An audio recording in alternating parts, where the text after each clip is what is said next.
Oke, Assalamualaikum warahmatullahi wabarakatuh. Di sini saya Oviana dari kelas Kimia B akan melanjutkan presentasi mengenai pembahasan soal pada subtopik kinetika kimia.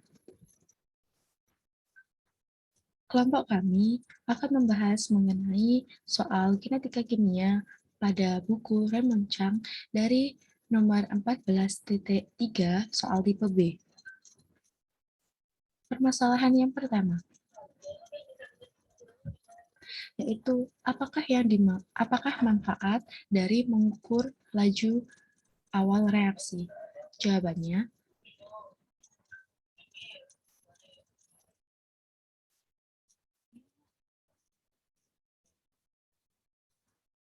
yaitu untuk mengkaji pengaruh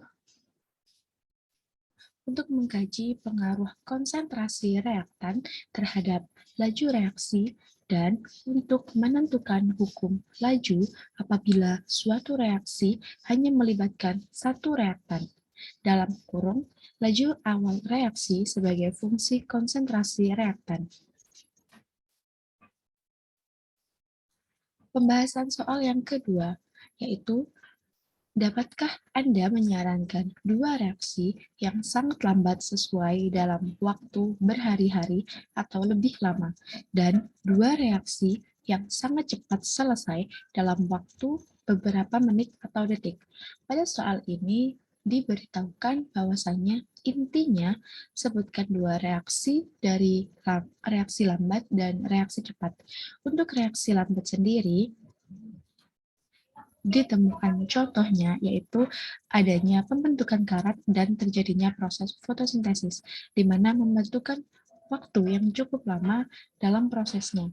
Pada pembentukan karat dibutuhkan waktu hingga beberapa tahun dan memerlukan beberapa faktor, baik seperti perbedaan suhu ataupun luas permukaan. Dan pada fotosintesis sendiri juga diperlukan suatu katalis dalam proses reaksinya. Sedangkan untuk reaksi cepat diberikan contoh yaitu adanya ledakan bom nuklir dan juga adanya pembakaran, yang mana pada ledakan bom nuklir dan juga pembakaran suatu molekul pada zat tersebut lebih dominan untuk bertabrakan sehingga untuk reaksinya berjalan dengan cepat. Soal ketiga, yaitu untuk reaksi orde pertama, berapa waktu yang diperoleh agar konsentrasi reaktan dapat berkurang menjadi 1/8 dari nilai awalnya? Nyatakan jawaban arah dalam waktu paruh dan dalam konstanta laju.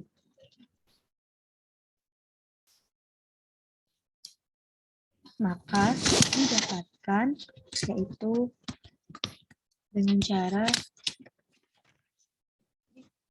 ini terlebih dahulu bahwasanya pada orde 1 terdapat konsentrasi 0 yaitu 1 dan konsentrasi akhir yang diinginkan yaitu 1/8 dengan waktu setengah dari pi dan konstanta sama dengan konstanta.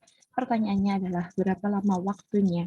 Maka disimpulkan bahwa jumlah ATP yang dihasilkan dari satu molekul glukosa saat aerob melalui seluruh tahap reaksi nomor 1 lebih banyak ATP-nya, yaitu sebanyak 36 ATP jika dibandingkan saat anaerob atau penetrasi asam laktat alkohol hanya berada pada jumlah 2 ATP. Jawabannya untuk penyelesaiannya, maka ln AT dikurangi ln A0, di mana sama dengan min konstanta kali T. Dan dilanjutkan lagi, ln dari AT adalah A0, A2 yaitu 1/8, dan dibagi dengan konsentrasi 0 yaitu 1. Diturunkan lagi, didapatkan harga nominal min 2,079. Sama dengan min K kali T, T sama dengan 2,079 per K. Jika K dicari melalui rumus X, Y, Z, maka didapatkan T waktu paruh sama dengan ln 2 per K. Konstanta sama dengan ln 2 per T bagi 2 sama dengan 0,693 per Pi. T sama dengan 2,079 per K sama dengan 2,079 per 0,693 per Pi. Dan didapatkan T sama dengan 3 Pi. Untuk selanjutnya, yaitu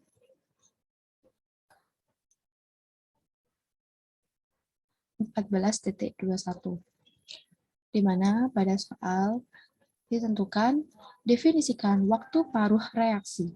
Tulislah persamaan yang menghubungkan waktu paruh dari reaksi orde pertama dengan konstanta lajunya. Maka didapatkan jawabannya, yaitu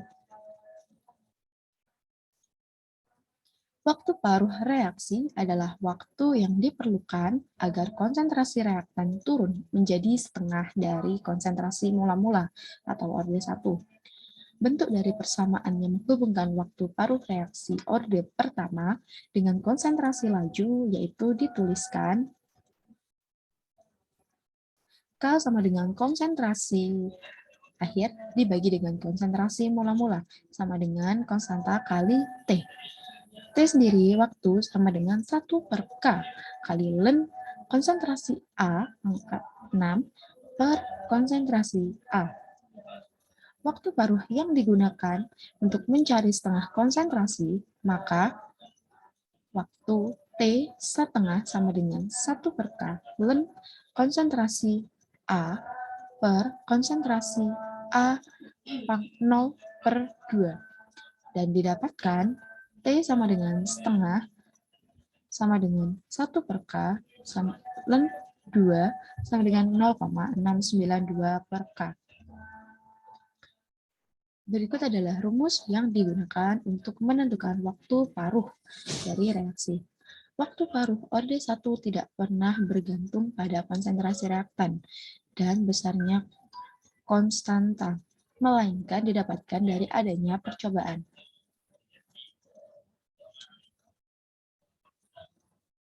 Selanjutnya, yaitu 14.4. Pada soal ini, dituliskan bahwasanya untuk setiap pasangan kondisi reaksi berikut, nyatakan mana yang laju pembentukan gas hidrogennya paling cepat dari opsi A, natrium atau kalium dengan air, B, magnesium atau besi dengan 1,0 molar HCl, C, batang magnesium dengan 1,0 mol HCl, dan D, magnesium dengan 0,10 mol HCl atau magnesium dengan 1,0 HCl. Maka dapat dijawab, yaitu untuk A, natrium atau kalium dengan air yang paling cepat. Pada bagian pasangan reaksi, terjadi kalium dengan air karena panas yang dihasilkan oleh reaksi ini lebih cepat dibanding dengan reaksi natrium dengan air dan cukup untuk membakar hidrogennya. Untuk B, yaitu yang paling cepat dari laju pembentukan gasnya, yaitu magnesium atau besi. Magnesium. Dan untuk C, batang magnesium 1,0 mol HCl. Dan untuk D, magnesium dengan 0,1 molar HCl atau magnesium dengan 1,0 mol HCl, yaitu magnesium dengan 1,0 mol HCl. Karena HCl bersifat asam kuat. Semakin besar molaritasnya, maka konsentrasi dari HCl akan semakin pekat. Nah, ini akan dibuktikan kembali dari faktor-faktor untuk mempercepat laju reaksi, salah satunya adalah konsentrasi dari zat.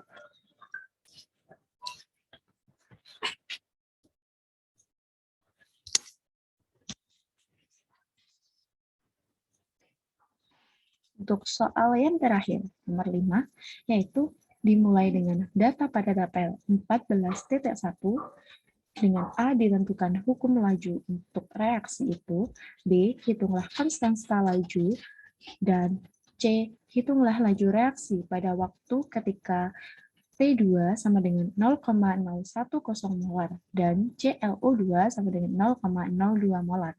Maka diketahui pada laju F2, reaksi F2 dikalikan dengan reaksi ClO2 sama dengan konstanta F2 dikali reaksi ClO2. Pada orde reaksi F2, A pangkat X sama dengan B, 2 pangkat X sama dengan 2, dan X sama dengan 1. Dan pada reaksi orde ClO2, A pangkat X sama dengan B, 4 pangkat X sama dengan 4, dan X sama dengan 1. Maka untuk para hitungannya, B sama dengan, untuk mencari konstanta lajunya, didapatkan rumus laju dibagi konsentrasi F2 dikali dengan ClO2. Sehingga didapatkan 1,2 kali 10 pangkat 3 meter per second per 0,10 mol dikali dengan konsentrasi ClO2 yaitu 0,01 molar. Didapatkan hasil 1,2 mol per second. Untuk mendapatkan laju reaksi, yaitu pada waktu T2, V sama dengan K, konsentrasi F2 dikali dengan konsentrasi ClO2. Pada konstanta yang telah didapatkan, dimasukkan lagi, dan untuk harga nominal dari F2 dan ClO2 pun dimasukkan kembali dan dihitung hingga didapatkan hasil 2,4 kali 10 pangkat min 4 atau setara dengan 0,000024. Pada tabel, mohon maaf karena saya belum mencantumkannya, kurang lebihnya saya mohon maaf. Sekian presentasi dari saya. Video ini dibuat untuk pembelajaran semata dan untuk memenuhi tugas dari kinetika kimia yang diampu oleh Ibu Eni. Sekian dari saya. Wassalamualaikum warahmatullahi wabarakatuh. Terima kasih.